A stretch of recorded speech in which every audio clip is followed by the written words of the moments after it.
What up? What up? What up? What up? What up? What's good, Chris? What's good with you? What's going on, Coach?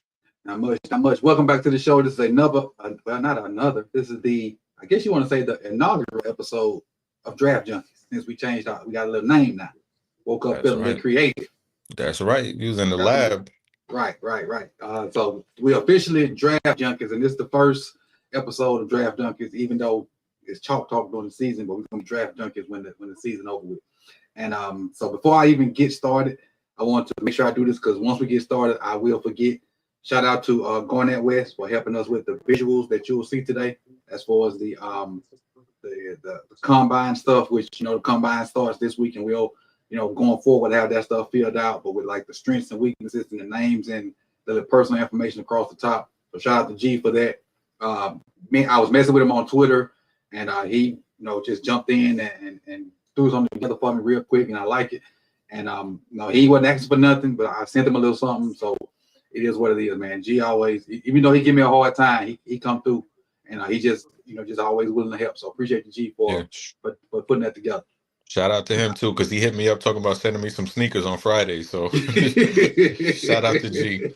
Shout out to Garnett. Yeah, because I was driving. I drove home and he asked, he had sent me a message. I didn't see it because I was driving. And then once I saw it, he said you had already responded to him. So I'm glad y'all got that connect. But let's go ahead and dive into our first guy this week. And it's MyKel Williams. And we're gonna do something a little different. I know some of y'all probably seen the shorts I got out there. And let me put this up here. Right here. And so what's going to happen is when I go to it, we're going to play the short, and hopefully you'll hear it. So that's what I need y'all to do. While the short is playing, give me a thumbs up in the chat box if y'all can hear it. And that way we'll know we good going forward. And then Chris will get into his spiel and I get into my spiel. That's going to be the order of service here. So let's jump into it, see how it works. Let's do it. Let me go back. We 1, 2, 4.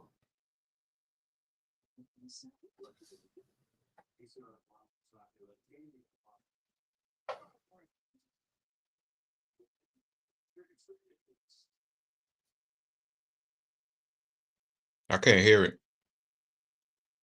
Okay. Let's see if they got it. You can. That's cool. That's why we testing it. I'm gonna take it down and put it back up. Let's do this. Let's stop sharing. Let's share here. I see it though. Start screen. System audio. There we go. Now let's see what we're working with. Zero tech over the center to a stand-up. MyKel Williams is a highly versatile defensive lineman for Georgia, standing at 6. I hear something. 6'6" and weighing 305 pounds. A former 5-star recruit, he has steadily increased his role in Georgia's deep and complex defensive scheme, showcasing his ability to play multiple positions along the front. Williams has aligned everywhere from a zero tech over the center to a stand-up edge rusher, using his unique combination of size, athleticism,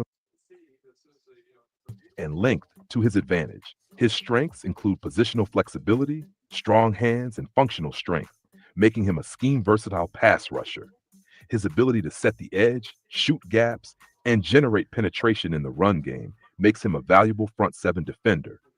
However, Williams still has areas for improvement, particularly in his consistency against the run when lined up inside.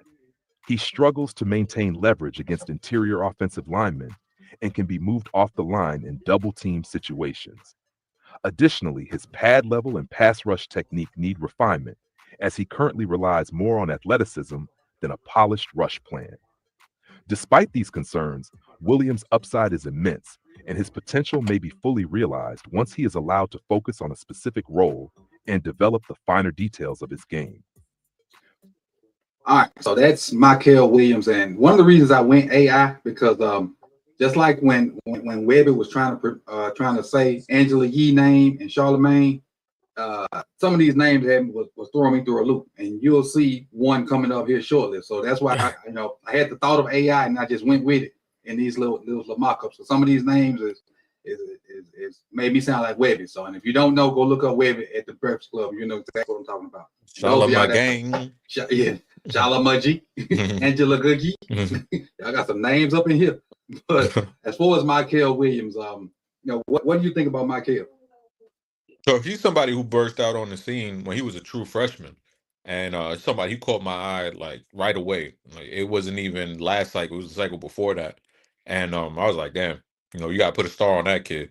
And I got clips of him from freshman year, so he's somebody that I've been steadily waiting for to be draft eligible, and it's kind of tailed off a little bit. I was expecting a big season for him coming into this year. He was supposed to be rushing mainly from the outside. Unfortunately, Georgia did what Georgia does, and they lined him up, mainly like in that 4 eye set. And when you're in that set, you can't really rush how you want to rush. And we saw it similar. It's a similar role to what they used with who's the dude at the Jaguars? Trayvon Walker, yeah. Trayvon Walker. It's a similar role. It's pretty much the same thing where he's not really able to hunt. He's mainly like he's having to have that gap integrity and not really have those handcuffs off of him where you see other guys who are on this list who are able to just rush freely off the edge. Yep. And we were supposed to get that this season. For whatever reason, they didn't do that. And then also he was dealing with an ankle injury. So a lot of the year he was dealing with that for most of the season. But there were glimpses of it, mainly in that Texas game, where you see which one? The first one. Okay. And you see where he just takes over. He takes over the game. And him and Jalen Walker, they just go crazy in that game, and you can see how much of a factor he can be for a pass rush, and hopefully he can get on a team who's able to cultivate that skill set that he has because there's a lot there. It's just being able to develop that and actually give him that reign to like it said in the clip, be able to learn just that one spot and not really have him play outside of his position because he shouldn't be on the inside. Like on rush downs, sure, yeah, but not on first and second down. He shouldn't be on the inside. And this is what I have for him. This is from watching it, and I'm just gonna read my notes. I got positional flexibility, not very many moves versus guards. Like you were saying, didn't look good in there. Has better in space on the edge. He is good on twists and stunts because of that athleticism, and he has a good long arm from the wide nine. You also mentioned that Texas game, which is one of the same games I watched. I say he was splitting double teams versus Texas. When he was rushing versus the guards, good. When they spread him out, but when he put them against Texas tackles, wasn't so good. And then the second half happened. The second half versus them Texas tackles, he went bananas. And that's what you was speaking of. It's like, I don't know if the tackle got tired or he just figured something out and started beating them. Because both tackles in the first half, they was just leaning on him. Like he wasn't doing nothing. Like his effort, like when they grabbed him, his effort would almost stop. In that second half, I don't know if Kirby got in his butt or he just figured something out or what, but he started getting them. And then when I put on the Notre Dame game versus the who's the first game I watched? It was Texas, Alabama. First game was Alabama. Second game was Texas. Third game was Notre Dame. I put on Notre Dame game, he looked like a totally different person. He was destroying them tackles. Completely different. Yep. All 3 years he's been at Georgia. Snaps for him as a freshman, 407, which was his most, like Chris mentioned. Last year, 381. And then this year, 402. He's graded out in the mid-70s all 3 years. Sack-wise, he has 17 sacks, a bunch of hurries, a bunch of tackles for defensive lineman. That don't mean like 100. Bunch of tackles with defensive lineman like 20, 25, 30. But very disruptive. The thing I question about MyKel is what's going to happen when he don't play with a front as good as the one he played with in college. That's what I want to know. So that's going to be the thing about MyKel. Any closing thoughts about MyKel? Yeah, and then to piggyback off what you said, we saw Trayvon Walker come in, and he wasn't asked to be the main guy, and it's taken him a little bit of time to really get his legs up under him. And I think this past season he got 10 sacks, and he's not the main guy there. Right. And I think if you're drafting MyKel Williams to come out and be that number one dude right off the bat for you, you're probably going to be disappointed. But if you have him be the Robin to somebody else's Batman early Mm-hmm. on, then you got something with it, and he can probably develop more. The hope is to develop into that eventual Batman. Right. And that's the role he played at Georgia, because 11 is Batman. Right. Mm-hmm. Let's move on to our next guy. Let's see if this act right for me. Nic Scourton is a physically dominant edge rusher who transferred to Texas A&M from Purdue for the 2024 season. At 6'4", my bad, I keep getting that, but I gotta keep 280 pounds, he possesses a rare combination of upper body and lower body mass, along with surprising athleticism that allows him to overpower offensive linemen in both the run and pass game. His strong, violent hands enable him to set the edge effectively, dictating reps against blockers and forcing runs back inside. Additionally, his versatility allows him to play multiple positions, including reducing inside as an interior defensive lineman, IDL, where he can use his athleticism to penetrate gaps and disrupt plays in the backfield. As a pass rusher, Scourton can win in multiple ways, using his power to convert speed into strength while also flashing a quick spin move and hand counters to beat blockers. However, his biggest area for improvement is in refining his pass rush technique, particularly in setting up offensive linemen with better angles and footwork rather than relying solely on brute force. By improving his ability to manipulate blockers and create more efficient pass rush lanes, he has the potential to increase his sack production. With his unique blend of size, strength, and versatility, Scourton projects as a valuable front seven defender at the next level, capable of playing both edge and IDL, depending on the defensive scheme. All right, that's Nic Scourton, Texas A&M. Now I will say this: when I sent you, because Nick was one of my guys, and I was going through, they were looking at stuff in Nick, and I started doing your guys. I saw the other one. I was like, hold on, these two jokers on the same team. And they got a couple dudes on the inside too who are pretty slick themselves. Mm-hmm. But go ahead with Nic Scourton. Yeah, if you didn't pick Nick, I would have picked him. Because I think he's one of the guys on this list, like as far as the main edge rushers that I've spoken about, who actually has a chance to be there for the Ravens. And I would like to pick. I'm not going to sit here and say I'm in love with him and all of that stuff. I think you have to watch. I think it is valuable to watch his A&M tape, but also last year's tape when he was at Purdue. The first 2 years at Purdue, if y'all don't know. Purdue, he was slimmer. They let him attack a little bit more. And it goes back to what we said with Georgia, where Scourton, they didn't really give him free reign to rush how these outside guys really want to rush.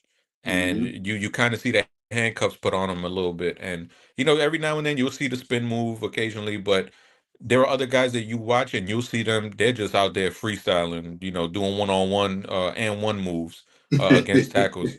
And Texas A&M, Georgia, they're not going to give you free reign to just do that all game. But I liked what I saw. Like right now, he's a lump of clay right now. And he's not as athletic as the other dude who we're going to talk about. He's not as athletic, but 285, he's pretty damn athletic. Yep.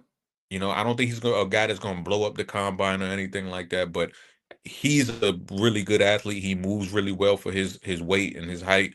And I think you get him with somebody like Chuck Smith.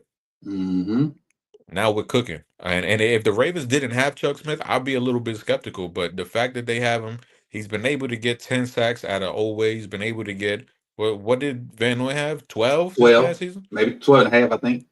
And he's earning his damn money, when it comes to that. And I think with a dude like this who has this kind of juice, I do think that you can really develop this guy into somebody who could be a really valuable pass rusher in the league.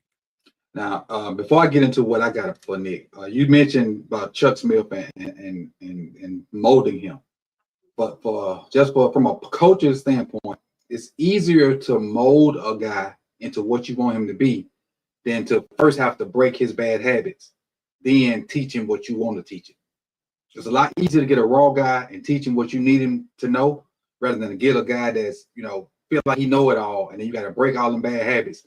Then come back and teach him, what the second thing I just described, that could take 2 or 3 years. But if you get a guy a ball of clay, that could take 6 months, could take a year, could be shortly thereafter. It depends on what kind of learner he is. So I'd much rather have a ball of clay than a guy that feel like he know it all, and Chuck got to break that down first, then try to build him back up. But what I got on Nic for my notes are active hands. He attacks pullers, which is one thing I look for when I look at edge guys, to see if they just wait and let pullers come to them, or if they see them coming, they like, "Oh, hey, I'm gonna hit you. You ain't hitting me." He's good at the point of attack. Good bend for a guy that size. Extremely high motor, and he has a good bull rush, which is the base of all pass rushes. That's what I got for Nic. That bull rush kind of starts it all. As far as some numbers for him, in 2022 at Purdue, 265 snaps, he had a 62.3 grade, and these are PFF numbers I'm giving you. In 2023 at Purdue, 701 snaps with an 82.1% grade, which is an extremely high number for a defensive end. But then, the SEC is, used to be king, but everybody's catching up now. At Texas A&M, he only played 557 snaps, but when you come to the SEC, you normally have more guys that can play, and you get subbed out. But he still put up an 80 grade, which is good. He had 14 total sacks. He had the most at Purdue. He had 8 last year. Well, year 4 last at Purdue. But that's the ins and out of Nic Scourton, one of the bookends for Texas A&M. You want to close us out with Nic, or you good? Yeah, I mean, like I said, I think he'd be a good get when you pick him at 27 at the end of the first round. I think everybody wants to get the Myles Garrett, but you got to. This is the reality of it. You're picking at 27. How many of these dudes are? You got the T.J. Watts, but those are few and far between of where you're able to get somebody that's impactful at the end of the first round. And I think what you want to look for at the end of the first are traits.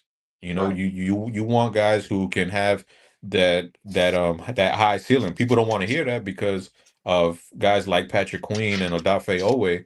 But when you're picking at the back end of the first round, that's kind of what you have to go for. You have to go for those high ceiling guys because you're not going to get a ready-made product at 27.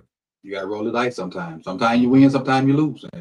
It's a crapshoot. After about 15, maybe even a little higher, maybe 10, it's pretty much a crapshoot. And then some of them ones in the top 10 don't pan out to be what you expect them to be. So right, and it's not like just because a player is picked in the first round, rarely those dudes have first round grades. Most years, maybe 15, 20 first round grades you have going into a draft. So the guy that you take in after 20 probably doesn't even have a first round grade. To piggyback off that, Cam and Shador probably going top 5. And honestly, neither one of those guys are the best 10 football players in this draft. And I think that's not even debatable. I don't even think. Like, I think that would be, if you ask 10 random scouts that question, I believe they would agree with you. Yeah. It's what you need for the most part, and it's hard to get quarterbacks, and they could potentially be game changers. Let's see. Now, this is one of the reasons why I went AI. This name right here. Princely Umanmielen is a highly athletic and fluid edge rusher who projects as a 3-4 outside linebacker at the next level. Standing at 6'5" and weighing 330 pounds, he possesses the physical tools needed to develop into an effective pass rusher in the NFL. His most notable strength is his quick first step, which allows him to gain immediate leverage and force offensive tackles into difficult positions. Umanmielen thrives when bending the edge, as he can lower his weight and turn the corner efficiently to reach the quarterback. His fluid movement and body control make him particularly dangerous on outside rushes, as he can maintain pursuit even when the quarterback moves within the pocket. Additionally, he showcases a solid spin move as a counter, using his athleticism to beat linemen in one-on-one situations. Beyond pass rushing, Umanmielen has shown effectiveness in coverage, particularly in curl-to-flat responsibilities, where he can drop back, take away passing lanes, and close on ball carriers in space. Despite his athleticism and natural pass rushing ability, Umanmielen must improve his strength, particularly in converting speed to power. His pass rush arsenal lacks a consistent bull rush, which limits his ability to challenge linemen head on. He often relies on speed and finesse rather than setting up power moves to collapse the pocket. Additionally, he needs to become more consistent in setting the edge against the run. Too often, he picks a side and shoots a gap rather than using his strength to maintain leverage and force runs back inside. If he can develop a more well-rounded approach to his game, particularly in using his power more effectively, he has the potential to become a high-impact pass rusher at the NFL level. With the right coaching and refinement, Umanmielen's combination of quickness, flexibility, and natural instincts could make him a key contributor on an NFL defense. Now, this cat right here, to me, he's a straight pass rusher right now. But go ahead. I'm getting ahead of myself. Go ahead. Yeah, I agree. That the key word with him is finesse. Like Mm-hmm. that's how he wants to win. He wants to win with speed and finesse. He's not really a guy who really taps into that power side. And he plays like somebody who's smaller. Mm-hmm. Like there are guys who we're going to speak about who are lighter than him, shorter than him, and he plays like if he has that kind of body frame. And I think he went into the Senior Bowl 10 pounds heavier than he's listed there. I think he was at 264 or something like that, if I'm not mistaken. So, and you could tell just by the pictures, like he has way more room to add to that frame of his because right now he looks like a basketball player. You're like a tall wide receiver. Yeah, exactly. And so there's something to add there, but it's not physical. With me, I want him to kind of change that mindset a little bit and not be so finesse. So Mm-hmm. you said it earlier when you were talking about I think it was MyKel Williams, where you have that power base in your speed in your pass rush plan. If you don't have the tools to threaten with power, it's going to be hard to win in the NFL. Yep. It's going to be hard to win because you have to have that threat of power when you're going up against all NFL offensive linemen. Mm-hmm. And right now, he's just winning with speed and finesse, and it's going to take some time. But I think again, this is another dude who, he has the frame, he has the length. I don't think weight will be an issue for him because if he's put on 10 pounds from the offseason to the Senior Bowl. Like I think you can get this dude stronger. It's just his mentality has to change, and he has to learn to kind of embrace that. And we saw that with Owe. Mm-hmm. We saw that with Owe, and Owe now he'll bull rush you now if he needs to, instead of trying to go around the edge and be this big doofus going around the edge. Princely, he's more fluid than Owe ever was. Right. So he has that bend and he has that kind of like elasticity to his frame where he's able to turn that corner. So yeah, if he could just add that power element to his game, he could definitely be a dangerous dude. What I got for him is his first step is crazy. He squares up pullers. He don't attack them, but he squares up pullers and kind of weasel his way around them to like. And it was one of the clips where he weaseled his way around the puller and got in there and made the tackle. So he ain't attacking pullers like some of the guys on this list. He needs a counter move, needs a counter pass rush move because he can't always win with speed. He needs bricks in his pocket because he seemed timid versus UGA. Seemed. And I say that because like it didn't look like he was really hauling butt trying to chase plays down and get into plays. Like when they wasn't directly at him, it's like his effort wasn't. It wasn't. But that was only versus Georgia. But I got his speed off the end. Edge is absolutely nuts, and the way he can bend, he almost done that put his shoulder on the ground when he turned that corner. So if he getting on his mind that it's a pass rush situation, and you better get back quick. But the way he's built right now, he would only be a third down and long person only. And I don't know how you can get drafted if you're only a third down person right now. You got to be able to play the run, and granted he played it some in college. And, he's able to weasel his way around pullers and whatnot. But what's going to happen when they see you out there and run a zone right at you? You get the point of attack. So. Right. When a Buffalo throws 6 offensive linemen out there, since you want to be, pass rushing only, You know, that's what teams are going to do. They're going to find your weakness and they're going to, you know, run right over you. Yeah. Now with Princely, he's played 5 years of college. The first 4 were at Florida. 2020 at Florida, he only played 69 snaps. 2021 at Florida, 243. So 2022 is when he really started playing a lot. He played 498 snaps and he graded out at 82 that year. That was in 2022. 2023, he played 566 and he graded out at 76.5. This year at Ole Miss, 474 snaps. He had a 91.1 grade. 11 sacks this year alone. Over his career, he's at 4, 10, 17 plus 11. That's 28. 28 sacks in his 5-year career. I probably didn't have to count that. Move this out the way. Yeah, I'll move it out the way. And he's played at 2 different SEC schools and produced at both.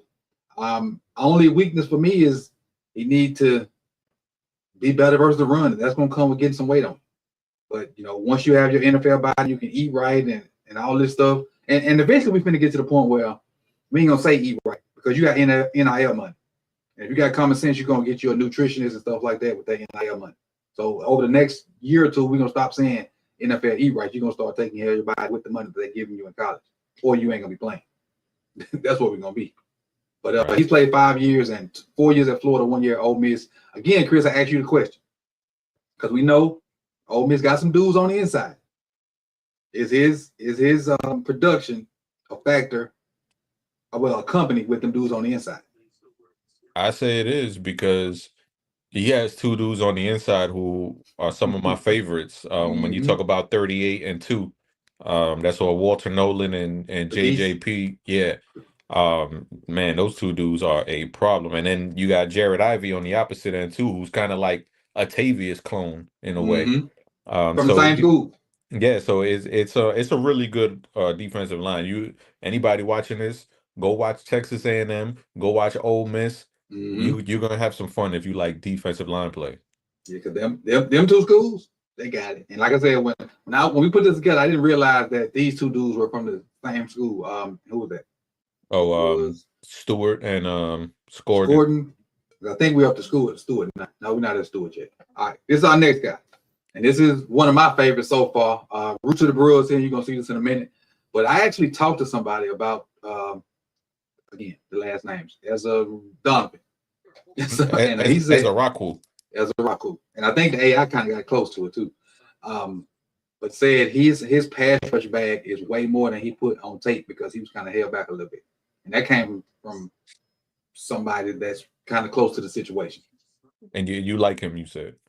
Yeah, I do. So really for the people watching, we do not talk about these guys at all. So what he says is the first time I'm hearing it. What I say is the first time he's hearing it. So just want to make sure that I know that you like him. Yeah. So let me play this and then we can get into it. Donovan Ezeiruaku is an explosive and versatile edge rusher from Boston College who has rapidly risen up draft boards after an impressive 2024 season. Standing at 6'3" and 232 pounds, he has the flexibility to play as a defensive end in an even front or as a stand-up outside linebacker in a 3-4 scheme. His greatest strengths lie in his elite bend, pass rush repertoire, and relentless effort, making him a dangerous threat off the edge. Ezeiruaku is most effective as a wide 9 rusher, using his ability to bend around the edge and manipulate offensive linemen with inside moves. His technical refinement, combined with his natural athleticism, has transformed him from a raw prospect into a polished pass rusher capable of mixing up his attack against blockers.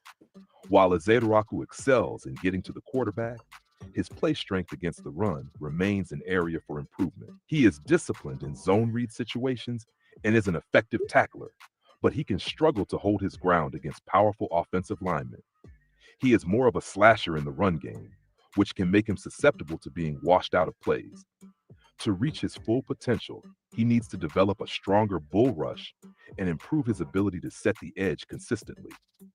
Despite these concerns, his speed, bend, and hand usage make him one of the most exciting pass rushers in his class, with the potential to make an early impact in the NFL. Projected as a day 2 pick, Ezeiruaku's versatility and upside make him an intriguing prospect for teams looking to bolster their pass rush. I'll let you go first. So with this dude, I was blown away with the hand usage. And not just the hand usage, because there are dudes who they just throw their hands out and play pity pat. You know, my daughter could do that. But the violence that he has and the moves that he has, it's like there was I think in Mortal Kombat, there's a character who has swords for hands.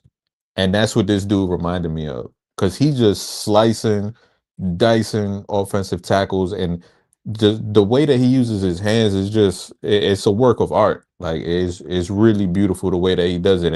And then he has the bend around the edge too. Like he doesn't just, like we were talking about with Princely earlier. He's a smaller guy, but he can threaten with power. Yep. Now that's not his go-to, but that's fine. You just need to have that threat of power in order to keep offensive tackles honest. Because if they could sit on your slider, you got no fastball. That slider don't mean a damn thing. It's going over the fence. Yeah, so he's able to kind of mix it up really well, and I was blown away by him. And obviously we have those size concern, and it said in the video, you know, he's not a guy who's really looking to take on blockers like that, but he will kind of matrix his way through it and shoot through a gap, which can be good, but which we see with guys like Aaron Donald, it can also be bad in the run game. You can either get a TFL or you just lost the integrity of your gap and it's a 15-yard game behind you. So, you know, obviously you have to clean those things up, but just as a pure pass rusher, he's one of the most impressive guys that I've seen in this class. Yeah, his pass rush bag is pretty full. Whether it's just before I lose the train of thought, the power aspect of it, because he understands leverage. Somebody said that character you're talking about is Barack. That's what Thank you. Because of that leverage, he understands leverage. That's where his power comes from. It don't come from brute. I'm stronger than you. I'm gonna push yourself to the quarterback. He understands that if he gets up under you and you make one false step, he can drive you with that long arm. And if you make two false steps, he put that second hand on you, he might run straight over.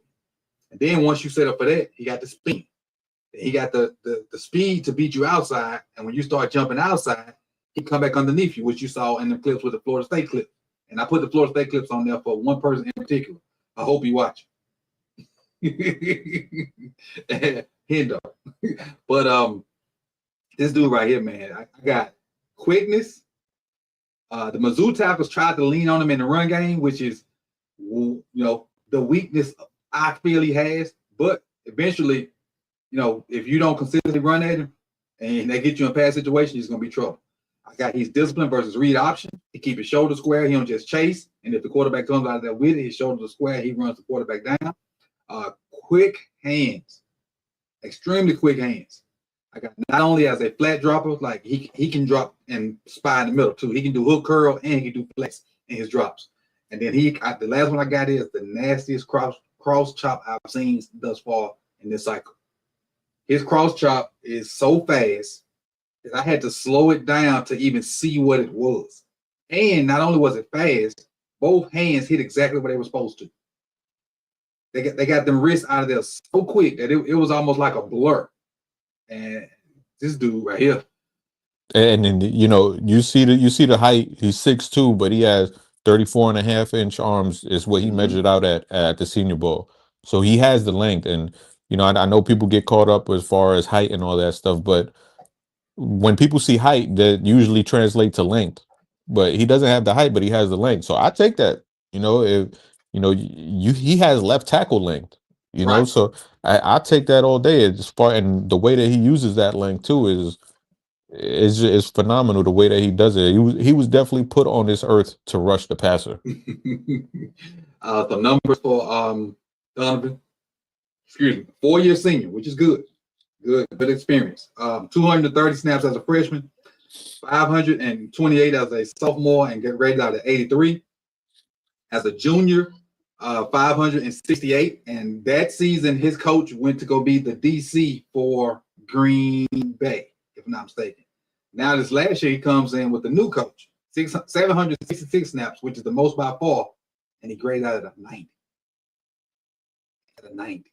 Whether you like PFF or know what they got going on or not, the thing I can say about PFF is they grade everybody on the same scale, so that way you can if you use PFF for everybody, you can compare them.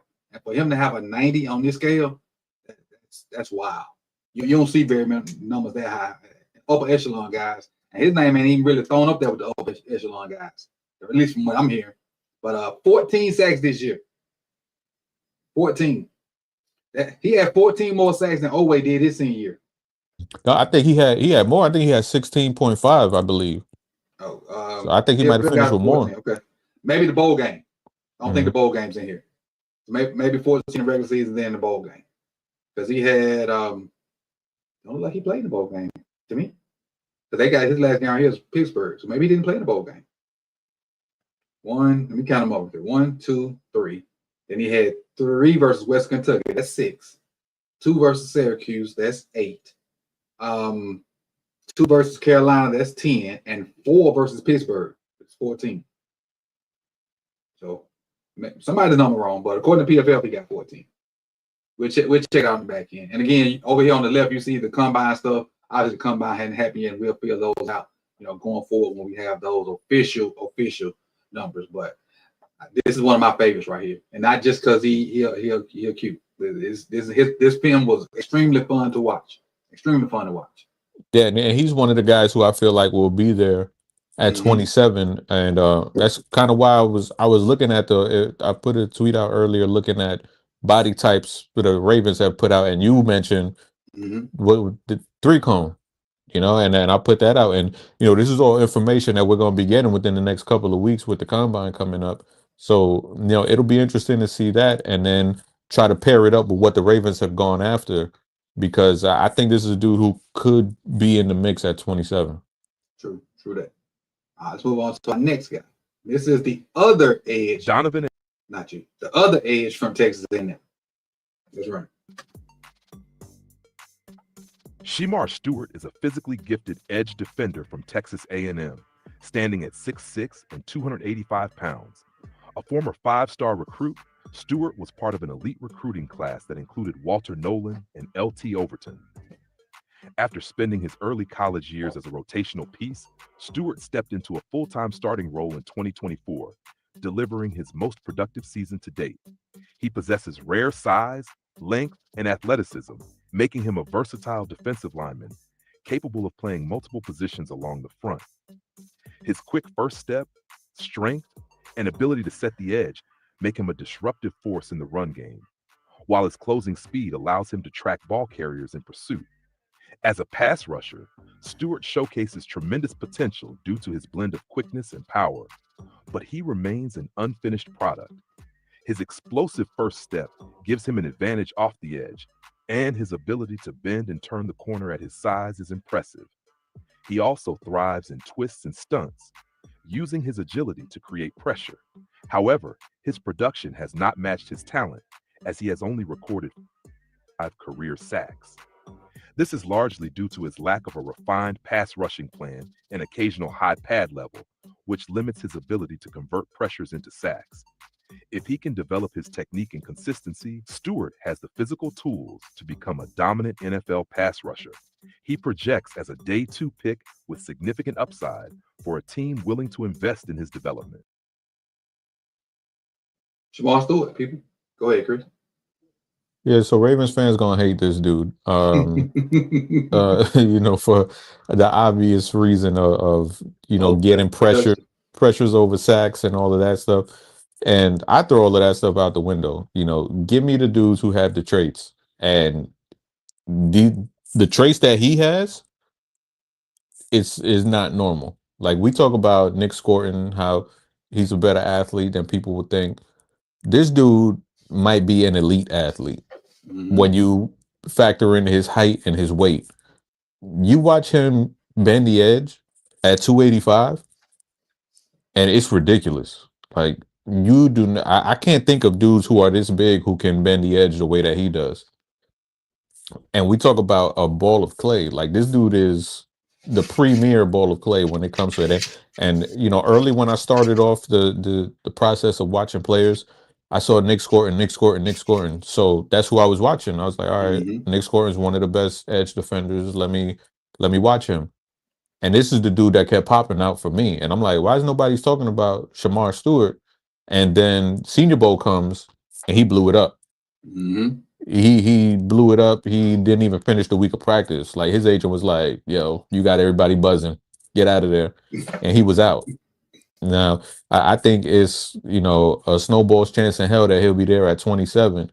But if he is, not even letting them announce pick 26 before I call them talking about I want Stewart at 27. Mm-hmm. Because this dude, like, this is rare stuff when you talk about movement skills and being able to like just convert speed to power, bend the edge, like just be the total package. Now it's not to sweep that stuff under the rug about not being able to finish and things like that. Because of course, yeah, you want sacks. I'm not one of those people that's like, oh yeah, pressure, pressure, pressure, pressure, pressure. Like, no, we want pressure, but we also want sacks too. Like, you can have both. You don't have to choose which one you want.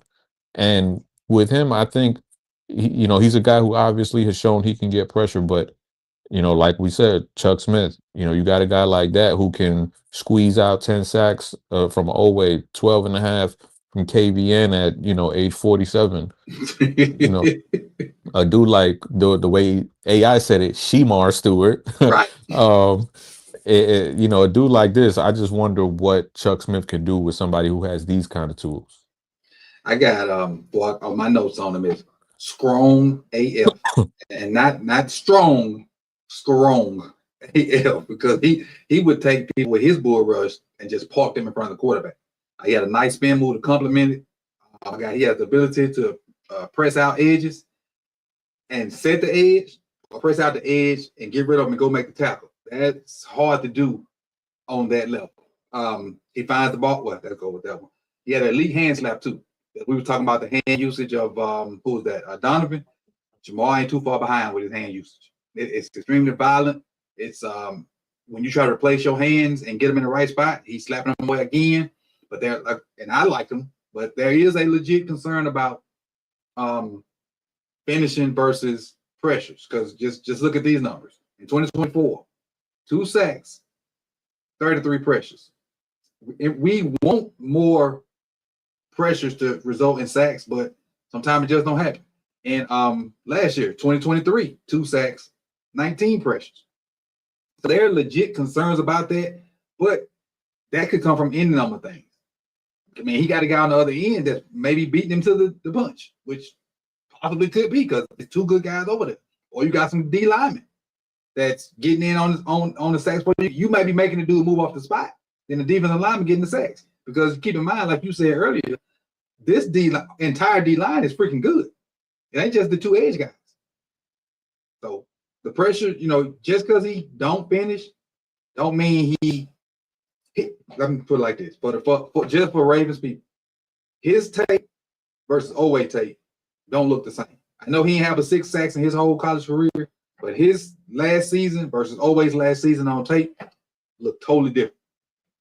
And I think that's an important thing when you talk about context to these numbers. Like for example, you could say a wide receiver has 10 drops. Okay, what does that mean? Because you can have an X receiver who's flying 30, 40 yards down the field and the ball hit his hands and it's, a really difficult catch. And that's a drop. He could have 10 of those in a season. But then you have a dude who's running the intermediate route, who's wide open, who's dropping the ball. And it's the same thing. You can have 10 of those drops. Now, there's no context to what the drop is. So obviously everything needs context. Like, why isn't he getting this sack? Why, like, is it a stiffness thing, which is what we see with Oway a lot of the times? Mm-hmm. Is it a hand strength thing, which I think we can see with Oway sometimes because he gets there, but is the ability to wrap up and actually bring the person down. So everything deserves context. You can have the numbers, but context is important too, because this dude, like you said, Stewart is not Oway. Oway is not Stewart. Like, Just because they have some similar issues does not mean that they're the same at all. You use the word drop, and it made me think about something. So I watched, and most regular people could have watched Stewart and what's my other guy on the other side? What's the other end, Chris? So Scourton. Yeah, most people could have watched Scourton and Stewart at the same time and then did their evaluation. I ain't genius like that. So I watched both of their tapes at separate times. I watched Stewart straight through and I watched Scourton straight through. But in watching those games, so basically I watched 6 games today. I watched the LSU game twice. And I noticed a guy that ain't nobody willing to touch with a 10-foot pole. But Lacey was killing them dudes. Whether he was getting the ball or not, Lacey was murking Texas A&M. Hey, watch the word that you use. Oh, all right. Watch the word that you use with him. My bad. I forgot. And I don't know what's going to happen with his hit and run thing, but that dude right there, man. And that's just a little tidbit. If you happen to watch the Texas A&M game versus LSU, Lacey was getting off. I got to watch what I say with that cat. Let's go to our last one today. Let's see. My mouse there. Mike Green is an explosive and highly productive edge rusher from Marshall, standing at 6'4" and 245 pounds. After transferring from Virginia, Green established himself as one of the most dominant small school defenders in the country, earning Sun Belt Conference Player of the Year, 2024, First Team All-SBC, and Walter Camp First Team All-American honors. Over his college career, he racked up 102 pressures and 24 sacks, showcasing his ability to consistently disrupt the pocket. As a pass rusher, Green possesses an elite first step, advanced pass rushing moves, including a devastating spin move and excellent lateral agility. He thrives as a stand-up edge, using his quick hands, ankle flexion, and high motor to make life difficult for offensive tackles. Green's high football IQ and refined technique make him a menace around the line of scrimmage, allowing him to create chaos even when initially blocked. His ability to convert speed to power keeps offensive linemen guessing, and his stop-start hesitation move can freeze tackles before he accelerates past them. Against the run, Green's quickness and hand technique allow him to disengage from blockers, though he will need to add strength to hold up against larger, more physical NFL linemen. While he isn't small, his frame will be tested at the next level when facing 310-plus pound tackles who can counter speed rushers effectively. Despite this, Green's relentless motor, explosiveness, and polished pass rushing arsenal make him an instant contributor at the next level. Dude, the sack fumble waiting to happen. Go ahead. See, I wanted to temper my expectations with this dude because just the profile that he has. Because I like smaller, fast edge rushers, like Tim Williams. Remember Tim Williams from Bama? I love those kind of dudes, and I just you have those biases where you just like certain styles of players, and this dude Tim Williams, Donovan Ezeiruaku, they're like along that same wavelength, but this dude, he's on another level. Like as far as the total package, when you talk about strength, speed, bend, hand usage, the mentality. We talked about Princely, where he doesn't really have that physical mentality. This dude, he wants to thump. Yep. Mike Green wants to thump, but he can also bend that edge, and like you said, the shoulder damn near touching the ground when he bends the edge. Like he's the total package, and size be damned. Like this dude should be a top 15, top 20 pick, no questions asked, because he, other than the size, and that's a mass issue. Like just yeah, he's not 260 pounds, but I mean, you see dudes like Alex Highsmith, who was similar coming out, similar body type. Those guys can survive in the NFL, and especially if you have other dudes like, let's just say, how big is TJ? TJ's not a big dude either. Well, not a real big dude. So it's, as long as you have guys who can thump, guys like Alex Highsmith, and then you have those dudes on the back end, like let's just say like a Malik Harrison type, who you could bring in first down, second down, and stuff like that. Guys who you can protect and not just get run over, like we saw happen to the Broncos against the Bills in the playoffs. I think like this dude, he's a guy who can lead a pass rush room. He is 4 pounds lighter than TJ in the same height, and that's what he reminds me of. TJ Watt. This dude reminds me of a more athletic TJ Watt, and that ain't to say TJ ain't athletic. It's just this dude looks like a more athletic TJ Watt. And a lot of people would say, well, hey, he played in SBC or whatever, and it don't matter. But when you go back and look at his tape, he still had production. They was double teaming him a lot. You see him fight. He'll fight the tackle, then fight the back, or he'll fight the tackle, then the guard will come and still get pressure. And it's like it was 2 people blocking him, but it was only one, and he still was doing his thing at Marshall. So the fact that he played at a lower level school, that don't mean nothing when it comes to this cat, because then he went and turned and put it on display at the Senior Bowl, and that one rep where he just like somebody said gave old boy a dirt nap, that his draft stock went up probably 15 spots then if it wasn't already super high. The stuff like that is what you need. And this dude right here, I think he's gonna be one of them ones. When it's all said and done, 5 years from now, he'll be one of the ones that get one of them mass. He's gonna reset the market. That's how strongly I feel about Mike Green. Yeah, and then just so to put a little context to it, as far as his Senior Bowl week, Mike Tomlin was following this dude around. Mm-hmm. And I think he knows a thing or two about pass rushers. So if Mike Tomlin is following a pass rusher around, I think you take note of that. I agree 100%. What I had on my on my paper for him, I was like, he was doubled a lot. His bend is amazing. He's relentless. He has superb effort. He has a superb second effort. So if you block him or if he run past the quarterback, don't think it's over. Don't think it's over. Because he's playing until that whistle is blown. I saw so many times where he got blocked past the quarterback and still got a sack. That's the type of effort you get from this dude. On top of the fact that if you happen to be ballsy enough to block him 1v1, you probably not every you can't win every rep, but for the most points you're gonna lose. And seeing what he did at the Senior Bowl really just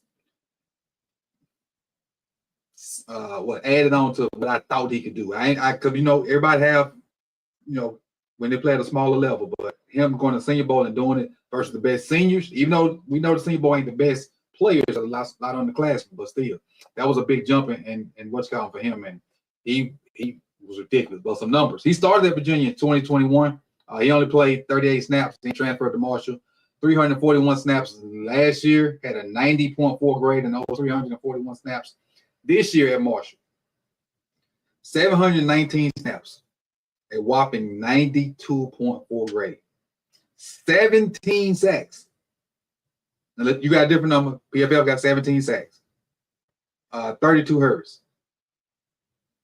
So in the case of who we just talked about had 2 sacks and 33 hurries, this dude had 17 sacks and 32 hurries. That's where you get your pressure at. That's where it comes in and it matches right there. That 10 quarterback hits as well. Last thing I'm gonna say about Mike, and you can close out, Chris, is that dog. Yep, man, and that's what sets him apart from other smaller, fast, these quick twitch edge rushers, is that it doesn't matter what the weight, what the scale says. Mm-hmm. Like this dude he got something in him when it comes to just wanting to bury the dude that's across from him or anyone trying to block him, and that's not something everybody has. All right. So those are our 6 for today. We're going to look at another group starting next week. Go back to Wednesday or what? We'll talk about it. Wednesday should be good. Okay. Well, it'll be next Wednesday, people, not this Wednesday coming up. Today's episode was taking the place of Wednesday coming up. So it'll be next Wednesday when we come back, and we'll do we did edge today, so we'll do somebody on offense. Maybe receivers or running backs, something like that. Because even though we still gonna eventually go back to some more edge, some more linemen, we just wanted to make sure we hit every group. Because last year we started late and didn't really get all the groups like we wanted to. Once we got into it, we was like, oh, this is cool. But like I said, I don't think we started until maybe mid-March. Yeah, maybe April, right for the draft. Mm-hmm. So we'll come back through and get some more guys, even if so you don't see some of the guys that you may be fans of. But This is our first episode of Draft Junkies with myself and Chris Just Joking. I appreciate all you guys for coming out. You could have been anywhere in the world, but you chose to be here with us. Like, comment, subscribe, tell a friend to tell a friend. Even though we are Ravens fans, this draft stuff ain't strictly for Ravens. It's for everybody. So this draft stuff for the streets, so to speak. So tell a friend, grab the link, share it. It's a bunch of different little sub things I see on different social media things.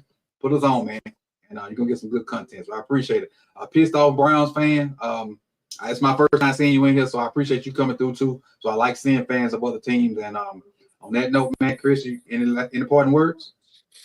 No, man. I'll see y'all next week, man. We'll see what position group we tackle. Maybe I could leave something in the comments and let us know what you want to see. Do that. Drop it in the comment section. What position group you want to see next week, and then we can we'll go till Wednesday, and whichever one we see the most of, we'll go from there. Keep in mind, need to be offense. We did defense this week. Need to be offense. So on that note, man, we out. Appreciate y'all. No quarterbacks. No quarterbacks. Right.